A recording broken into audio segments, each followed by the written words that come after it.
The product that we developed in my little San Francisco kitchen all those years ago is pretty much the exact recipe of product that is our almond latte today. We were very clear on those guardrails and sticking to them. Yes, does it add complexity? Of course. Does it add cost? But it was all very intentional. Hello, welcome to Shopify Masters, your companion for starting and building a business. I'm your host, Shuang Esther Shan. Can your ideal coffee come out of a can? Jash, Mehta, and Blair Fletcher Hardy are making it their mission. Jash and Blair launched Pop and Bottle in 2015, making plant-based lattes with no refined sugar and pure, purposeful ingredients. Pop and Bottle stood out amongst the competition, and the brand has grown year over year to become a 7-figure business. Jash joins me now to share how Pop and Bottle found a gap in the coffee market. Welcome to the show, Jash. Hi, Shuang. Thank you so much for having me. Thank you so much for being here. I would love to start the show to hear about your relationship with coffee and how it's evolved since you first launched.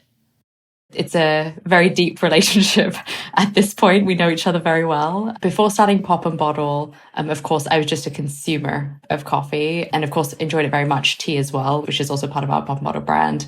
But I think that as we have grown into creating a brand in the space and as we have put our own unique spin on it, of course, I've started to appreciate coffee in a much different way than what it was originally. I think the ritualistic nature of coffee is what I really appreciate the most now. And so, yes, it is a functional drink. Yes, it has benefits.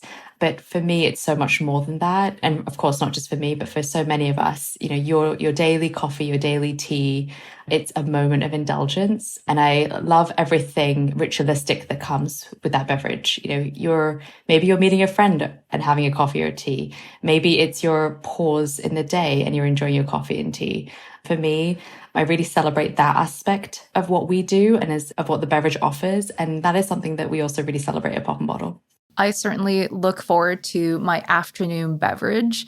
So for yourself and Blair, what was missing in the market that you couldn't find? Back when we started our brand, and to an extent still today, the idea of wellness and coffee or tea didn't really exist in the grocery store format. So what we were really looking for is something that matched the convenience factor that we needed as two young, busy people wanting to have options when we go to the grocery store of things that we could consume on the go, but then really not finding what we needed in terms of wellness. So there were options, especially at the time and even today. The store was full of products that talked about hypercaffeination,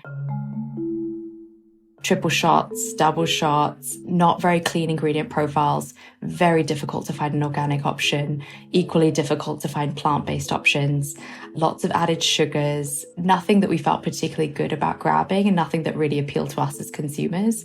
And it was really that desire to feel really good about what we were putting into our bodies that was genuinely delicious, but also had great ingredients that fit what we were looking for in terms of being dairy-free and being really responsibly sweetened, but without all the compromises that sometimes that meant.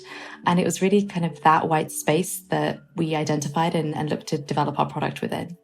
To your point, especially at that time in the market, it was all focused on energy and how long of an energy it will give you and how awake you will feel. So before Pop and Bottle, you actually worked in management consulting in London, and you were helping other brands. So what was it about Pop and Bottle and its concept made you confident to leave behind a stable job and venture out on your own? A few different reasons. One, I think that I was at a stage in my life where it felt okay to take a bit of a risk. I was younger in my career. I didn't have so many responsibilities on my plate. I had the time and energy, and I knew that if it didn't work out, I felt confident in my skill set. I felt confident that I could go out and find another stable job if things didn't pan out. So there was an appetite at that time for me to take the risk. Two, I always wanted to follow an entrepreneurial journey. It was something that growing up, part of my family's identity. My mother was an entrepreneur. I saw her build a business from scratch, really grassroots, dedicate her life to it and really achieve and struggle and do all the things to build something really quite wonderful. And growing up with that modeling, it made me very excited to follow in her footsteps. It also gave me just a vision of what that looked like. It wasn't an unfamiliar territory because I'd really seen it while she was growing her business. I'd been there alongside her as part of her family, seeing her every step of the way. So it didn't feel like the unknown. It felt like something that was modeled for me, and it felt like something I could do. And I think that was extremely important to see. And then 3, I had a little bit of a life change that kind of opened a window for me to do that. And I was a management consultant in London. I really enjoyed that career, but I moved to San Francisco for some personal reasons. So I had to leave my job behind. And so I closed that chapter of my life in moving to San Francisco. And just the move gave me a moment of time to really think about what I wanted to do next. I also had, a great canvas living where I was living with so many people doing so many entrepreneurial things and a new adventure in front of me. It made it easier to take that journey because I was kind of in a forced new stage of my life. New founders with great ideas, they often struggle with carving out a space within the market because there's coffee roasteries competing in the space. There's consumer packaged goods that are also trying to make canned products. How did you set yourself apart from the competition in the early days? I think looking back, it was not as intentional as it seems now, I guess. I think that there was a lot of trial and error involved.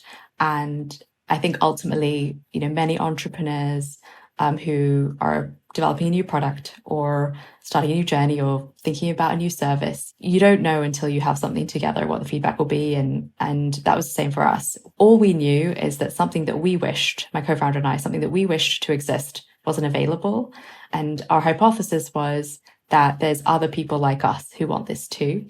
And we were willing to do enough of a minimal viable product to understand if that was true. While we didn't fully understand the white space that we were in, now looking back, of course, we see it very clearly. But at the time, we believed that this existed. We believed that people wanted this, but we needed to refine it. We needed to test it. And we really needed to validate from a wider market if that was true. What we did know is we were willing to take the risk. So we put together products, we developed products that we would want to consume, and then slowly tested it, first in a very small setting, then in a larger setting, then on a grocery store basis. Hitting each milestone and having each piece of feedback gave us the confidence that we had something and that there were legs to what we were doing.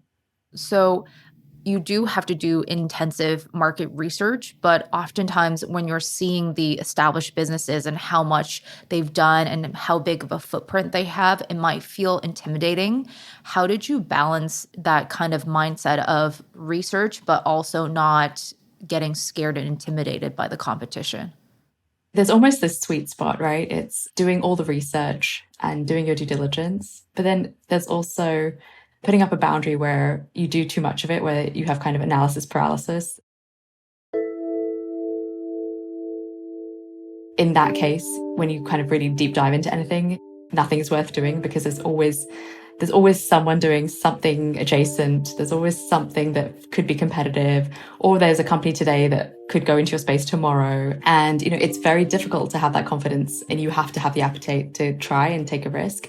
I think for us, one thing that just helps is a little bit of naivety, honestly. We were actually newcomers to this industry. I had a business background. My co-founder has a design background. But neither of us had a food and beverage background. We had a lot of passion for it. We were super excited about it. We had a lot of drive and kind of entrepreneurial spirit. But we were not jaded by the industry in any way because we were only an outsider. We were never an insider. And I think that's a little bit helpful too in helping us take that risk. So that gave us kind of the benefit of not knowing too much.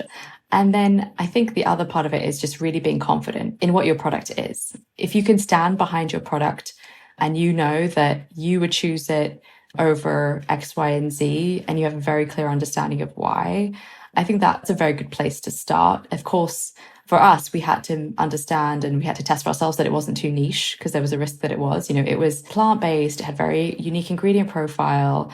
It was absolutely different to what was available in the grocery store at the time. But we felt very confident in the quality of the product.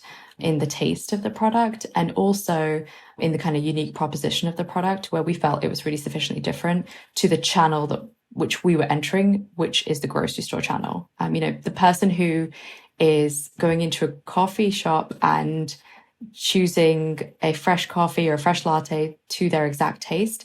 Yes, that is our customer, but when they're coming to the grocery store and they're buying it in a ready to go format, that's not necessarily who we're competing against. So knowing that we are bringing this convenience and this form factor to the grocery store and understanding the potential and the market that is the grocery store space, that was kind of an important part of our consideration. And being outsiders, you had to start from basics. I understand Blair and yourself actually tested recipes in your kitchen, and you also had a process of enlisting feedback and iterating. Tell us about that process. We did not have a big budget. We had a little bit of mine and Blair's personal money is what we agreed to put together. Luckily, she's from a design background, and so we're able to do a ton on that side in-house. But yeah, we agreed. The first step was we're going to invest the small amount of money, get to this next stage of having a minimal viable product and getting feedback. And if at that point it feels like we have something, then we'll get to the next stage. So for us, not having a ton of investment at the time, the best way for us to get feedback was to enlist our friends and family to help us. And so after doing lots of batches and batches of testing in my small little kitchen in San Francisco, we developed 5 products essentially that we felt very good about and wanted to get wider feedback. We hosted a friends and family tasting event in my apartment. We invited about 30 of our close friends and family. It was exciting for them. It allowed them to understand what we were doing, to get a little sneak peek into what we were working on, try some tasty beverages, get some breakfast, and give us their feedback. So it was totally bootstrapped and it's really simple. We had giant vats of product. We had an iPad set up with a quick Google form where we asked them lots of questions of what, to rank the products, what were their favorite, why, which ones would they buy again, how much would they pay, anything they didn't like, all of these kind of basic kind of product feedback questions. The result of that was actually very helpful.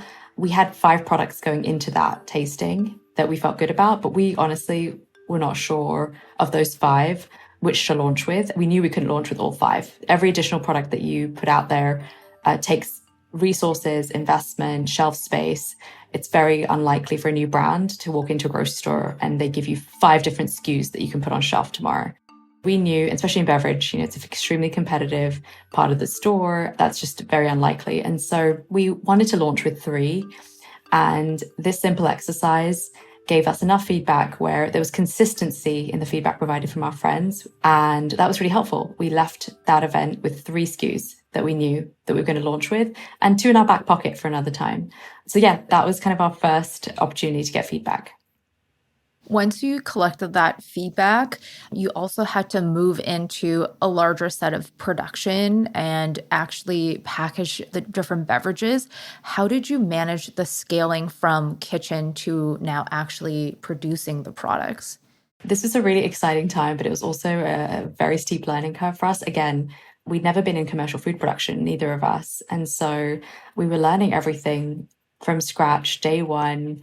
And it was exciting. It was also a little intimidating. Food and beverage, of course, there's lots of regulation and we needed to understand that quickly. And we wanted to make sure that we also understood it very well. We weren't looking to outsource a lot of the hard work because we wanted to make sure that we filled in the gaps of what we didn't know and learned it quickly. And we also didn't have the budget to necessarily get outside consultants and hire people to do it for us. And I think that was absolutely a blessing because we learned a ton in a very short period of time. We looked to understand the kind of commercial processing regulation very well. We actually got food service licensed ourselves, which meant that we could operate a commercial kitchen in order to produce the product ourselves. And that helped us understand food safety and a ton of information that was very important. Also, how to go from R&D stage to scale up and what were kind of some of the necessary steps in order to do that. So we did that. We got licensed ourselves. We found a commercial kitchen. This was kind of very first baby step to commercial production. We found a commercial kitchen set up kind of like for food entrepreneurs like us, where you could rent the space on a daily basis or an hourly basis and you could produce products within that space under, licensing. So we started there. We had a very small team. We were part of the production team, and we would produce the product on weekends, and then we would sell it, market it, brand it, do all the other things Monday to Friday. And our goal at that stage was just to get 20, 30 grocery stores in the local area to take the product, try the product, and again, just get that next stage of feedback. Are they willing to order it? What price are they going to sell it at? Are people willing to buy it at that price? Will they come back and buy it again? Which SKUs are doing the best, et cetera, et cetera. Being in California and being in San Francisco, we were lucky and we are lucky that there were some great local natural stores that really welcomed local entrepreneurs who were making good products and making clean products, especially if they're organic, especially if they're locally made. These things all resonated with them from a values perspective. And that's exactly what we were doing. So we were really grateful that we got those opportunities reasonably quickly. And again, we stood by our product. It was a good tasting product with really good ingredients. And the buyers, really welcomed that into their stores. And it was different to what they had available. So it genuinely was adding newness to the category and adding incrementality to the category, which is exactly what we were hoping for. That was kind of our next stage, is to get those 20 to 30 stores. And our little small weekend production line enabled us to do that. Great to hear about how scrappy the early days were between you and Blair building out Pop and Bottle. And we'll definitely get into your partnership as well as the growth of the company. I'm chatting with Jash Mehta, the co-founder of Pop and Bottle. We're talking all about Ritual of Coffee today, and I hope Shopify Masters is a part of your podcast listening ritual. If you haven't already, be sure to follow or subscribe to Shopify Masters wherever you listen, and let us know what you think by leaving a review. Thanks. So, as Pop and Bottle scaled, you definitely do need a longer runway and also more funds. How was it as two female founders entering the fundraising realm and then speaking and pitching to different investors? This was another huge learning curve for both of us. Had never raised capital before, had never pitched to a VC or any type of investor.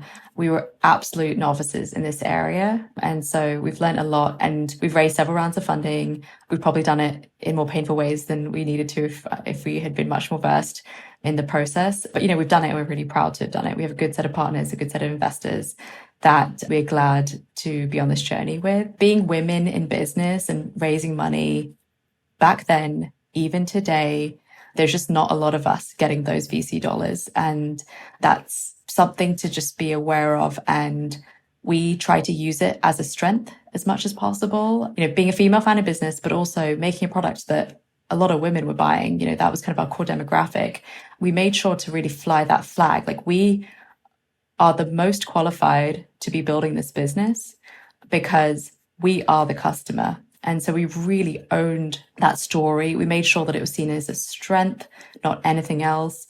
At the end of the day, the investors that really believed that and were ready to champion that are the ones that we ultimately found. So yes, a lot of VC money doesn't go to women, but how can you make it part of your story? How can you make it a strength? And it was just such a core part of what we were doing and who we were creating a product for. And we made sure that we, took that, ran with it, and made sure that it resonated.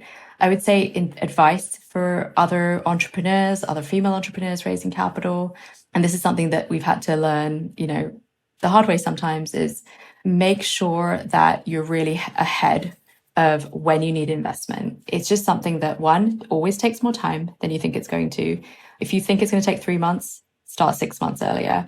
2, fundraising is actually something you have to do 365 days of the year. It's not something that you actually are just doing in those 6 months or 3 months. Yes, you might be actively raising money and actively pitching in that short time period, but in all of the other times of the year, you're getting to know investors, you're meeting people for coffee, you're asking for advice, you're cultivating the group of people, you're figuring out who do you want to be part of your business, who is a really fantastic investor, who really understands your space, who has a skill set that you don't have that you want to bring onto your board, onto your board of advisors, onto your investor network. It's something that is very difficult too if you're operating to then also be working on all of that. But I can say one thing I've learned is that you have to invest that time in cultivating those relationships year round. And that'll make the process of actually raising capital a lot shorter, a lot easier, and bring better people to the table. You and your co-founder, Blair, have actually been friends for many years before launching a business together. How did you know that the two of you would also make great business partners? Yes, so that's right. We were friends much before we started a business together. So this was definitely a new chapter of our friendship, which again was really exciting and we felt very good about, but also was another element of risk. Starting the business itself is a risk, and then doing it in partnership is like a different, but also, risky endeavor. It's been so wonderful because one of the challenges of entrepreneurship is that it can feel lonely. Navigating these new paths together just made it, one, a lot more fun. It was really fun to build something with a friend. And two, it helped us be resilient, and it also helped us be accountable to each other. In the absence of that partnership, it would have been hard for me individually to wake up every day and say, hey, I'm going to keep going today. There's so many knockbacks every day. A grocery store would say no. People would not show up to work, our production line, and then we'd be behind on orders. And in those early days, if you're doing that by yourself, it takes a lot of inner strength to just keep going and keep taking another step forward, another step forward. But when you have a partner and someone you enjoy working with, it really helps, and it really grounded us. It really helped us, and we were accountable to each other. So it really helped motivate us to do all the things that we needed to do to keep marching forward. In terms of, what gave us confidence in doing the business together and taking on the partnership together, definitely some faith, but also what I knew was that there's risk to our friendship and also to our business relationship in doing this, but would it be more fun to do it together? Yes. And I had a lot of reason to believe that she'd be a great partner based on our history of being friends for a very long time. And even in those early days, we were very much on the same page. When there was nothing that had been created, nothing tangible that we'd done, but we were just taking these very early steps, we were on the same page. That was kind of a good testing ground for continuing to grow the business and for our partnership. So what makes Pop and Bottle unique is all the ingredients that you source. It's not only contributed to the quality of the products, but they also play such a huge role in your branding and marketing. What are some of the guidelines that you follow when sourcing ingredients? We were mutually very clear on that because it was, one of the most fundamental reasons why we were starting the brand is to offer a cleaner, better for you product in this space. And so that was a very firm guardrail that we held and that we agreed to. Establishing that up front was very important, and sticking to that was very important. The product that we developed in my little San Francisco kitchen all those years ago is pretty much the exact recipe of product that is our almond latte today. So we were very clear on those guardrails and sticking to them. Yes, does it add complexity? Of course. Does it add cost? But it was all very intentional. And we knew that that was one of the most significant differentiators of our brand and our product, and something that's very important to stick to. Supply chain has been crazy the past many years. COVID, so many restrictions. There's always things to navigate, and we've continued to do that, knowing that this was our North Star and something that we wouldn't stray away from. And what kind of advice do you have for founders who also want to utilize ingredients and really set the tone for their brand identity, and also just incorporate that storytelling for each product launch? As much of the nuance that you can agree to and understand upfront before you've ever taken a stake in the ground is really, really important. For us, and especially in food and beverage, there's so many different versions of what you could be doing. So it's what type of ingredients are you sourcing? What location are you sourcing from? What packaging are you designing? It's organic or not organic. It's non-GMO or otherwise. Is fair trade important to you? Is direct trade important to you? The list goes on. Understanding all of that as much as you can up front, and really setting those guardrails up front is really important, of course, internally and in terms of understanding cost, in terms of developing the right product. But it's equally, if not more important, externally. When you're trying to explain to a consumer what you're doing that's different, what values you have as a company, what your mission is, why they should pay an extra 50 cents or a dollar for your product versus somebody else. You want to make sure that you're able to articulate inside and out what that looks like and what is important. And that's something that we did our best to get clarity on before we ever brought a product to market. There's also constant growth with customer feedback to see what kind of new products that they demand, that therefore kind of changes how you source your ingredients as well. Yeah, as we've grown, as we've added new flavors, as we've added new products, we're continuing to make these decisions again and again. As we span into new areas, everything has different sourcing requirements, everything has different packaging. And so, we have our North Star in terms of, our values, and we stick to that. But it has a different lens depending on what we're creating or what we're developing. So customer feedback is really, really important. It's something that as we've grown as a brand, we've tried to put processes in place to get more and more of that. And of course, one thing that's been really helpful to that is just really understanding who our customer is, what demographic they are, who they are, what they do, where they purchase the product, how it fits into their lifestyle. Do they consume a pop model in the morning or in the afternoon? What's the use occasion? All of those things over time. And as we've had more distribution, we've been able to understand that better. It's something that is still not perfect. When you're selling in a grocery store, ultimately the customer is transacting at the grocery store. So we don't have direct data. So also kind of understanding that and knowing that to be true, how do we build a line of communication directly with our customer to get that information? And that's why having an online presence and having other direct channels has been an important part of how we distribute. So we talked about how you transitioned from your own kitchen to that first commercial kitchen that you got to rent out daily. That's actually only one of the moves you've done on the production side. You actually scaled 3 different times. Tell us what you have learned throughout that process. Something that as a small brand in this space, we've just constantly had to do, evaluate, reevaluate, shape, reshape, is production. There's various complexities in terms of this. At the beginning, we were limited by the capacity of our production facility. So that very first commercial kitchen, we could only produce enough to be in about 20 to 30 stores.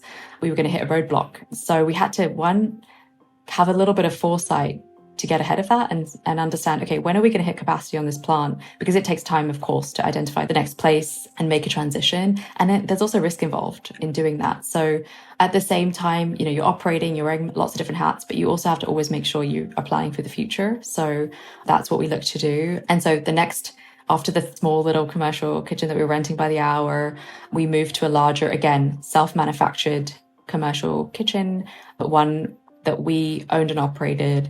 We hired a production manager. We ran production every day. And that was a really important kind of growth pivot for us because one, it got Blair and I out of the kitchen, which, was a big part of where we were spending our time is physically producing the product. So us freeing up our time and hiring someone to do that was a really, really important step in the evolution of our role and therefore the ability of our brand to scale.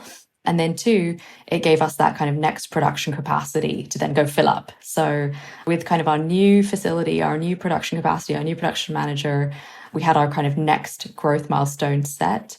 And that enabled us to go from, these local mom and pop beautiful stores to scaling in kind of Northern California. So we could go after some natural food chains, larger distribution outside of San Francisco. And so, that kind of marched us on that journey. And then getting ahead of it, we saw when we were going to be at capacity in that situation and then started to plan for the next move, which was to then move to kind of a much larger commercial and outsourced production. It sounds like it's a constant dance where you have to scale up production and also you have to develop those new relationships with retailers. For Pop and Bottle, within the first year, you were able to get the product into Whole Foods, and now you are actually in 10,000 stores nationwide. So tell us a little bit about the strategy behind pitching these retailers. Yeah, it's a lot of fun. To this day, we still show up to these meetings with nerves and, crossing our fingers. The one thing that we have now today is a lot of data, which is what we didn't have back then. So back then, all we had was the strength of our product, our belief that it truly did occupy a white space for the retailers, and a little bit of data. So getting into Whole Foods, just to talk about that example. At the time, and I think still in some capacity today, Whole Foods had a regional buying program and they had these great local buyers. They were called foragers. And their role was to find great local companies that were doing something different in terms of great ingredients or cool innovation, and help bring them into the Whole Foods sourcing platform. And, flying the local banner, we were a Northern California produced product. We were women founded. We were doing all these great things in terms of our ingredients. And we got the attention of the local forager out here in San Francisco. So he was a local forager for the entire Northern California region. After some persistence, got on his radar, got a meeting with him. And, I still remember going to that meeting today and being so excited to walk into the Northern California Whole Foods HQ with our bag of samples and sit down. And the really important thing that we needed to do in that meeting is show the authenticity of our story, our product, help him identify why putting us in the store was a good risk to take. Ultimately, a buyer is taking a risk, especially if you are a new brand with not a lot of data behind you. They're taking a little bit of a risk. So calculation was always, well, how do we make this risk not so steep that they're not willing to take it?